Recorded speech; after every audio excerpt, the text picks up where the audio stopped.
most of us believe that we have time, at a time, to build, to shape, to construct our future. But imagine if you had only 15 minutes to decide which part of your life you're allowed to take with you, to choose what fits into a single suitcase, and everything else stays behind.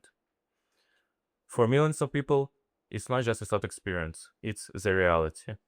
And we are here to tell you one of those stories. One morning, he had only 15 minutes to decide which part of his life he is allowed to take with him, and which part of it he is going to leave behind forever. On that morning, my mother woke me up at 5 a.m. and she told me that I had to pack up a suitcase and leave, which I kind of had pre-prepared because my father had always believed in that the conflict could escalate at any moment. But this time it was real. And later she told me that me and my brother would have to leave her in 15 minutes. And those 15 minutes was all I had to decide what version of my life I could fit in a suitcase. I grabbed clothes I didn't think about, things I didn't think about, and even a stuffed animal that I thought I was too old for. I was 13 years old, and still, I didn't understand that I was packing for life. I was leaving behind. After I got in the car, I was told that I had to go towards the border, which first we needed to stop in a city called Lviv.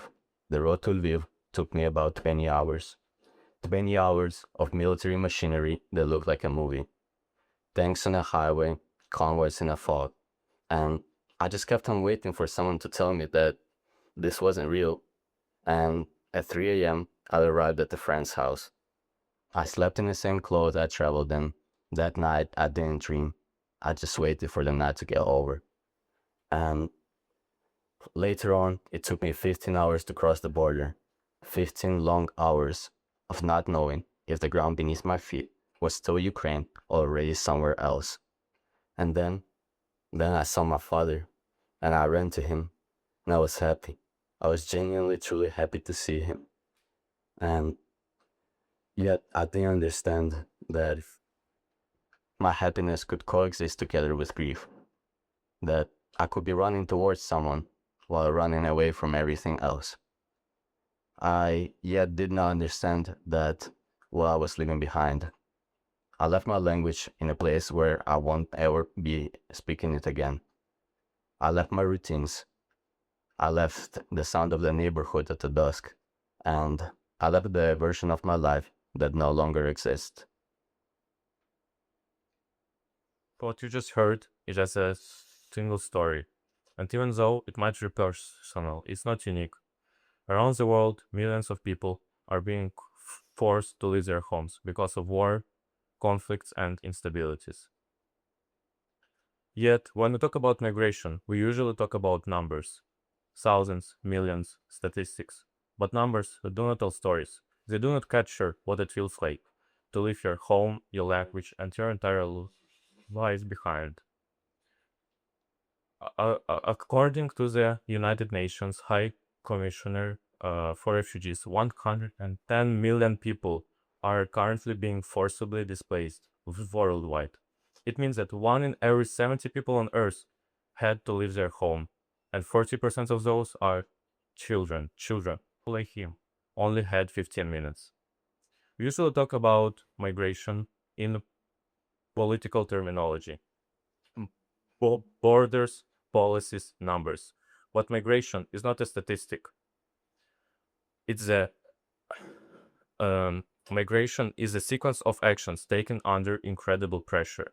It's a moment when someone decides what fits into the suitcase. It's a moment when someone crosses a border wondering if they would ever return. It's a moment when home stops being a place and becomes a memory.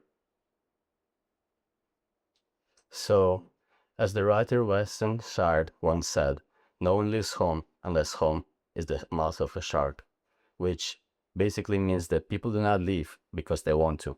People leave because they have to. And behind every story, there's we have all our experience. And we are here to tell you that migration is not just a political issue. It's the human experience. It's thousands of individual 15 minutes decisions. Thousands of people standing at invisible borders, carrying what they can, living what they must, wondering who they will become. Today we're here to tell you that home isn't just a place where you were born. It's what you carry forward. It's what you build with those who understand. And we want to tell you, if you never had to leave, be grateful. And if you meet someone who has, learn from their experience, be inspired by their resilience, shake in their hope. Thank Thank you.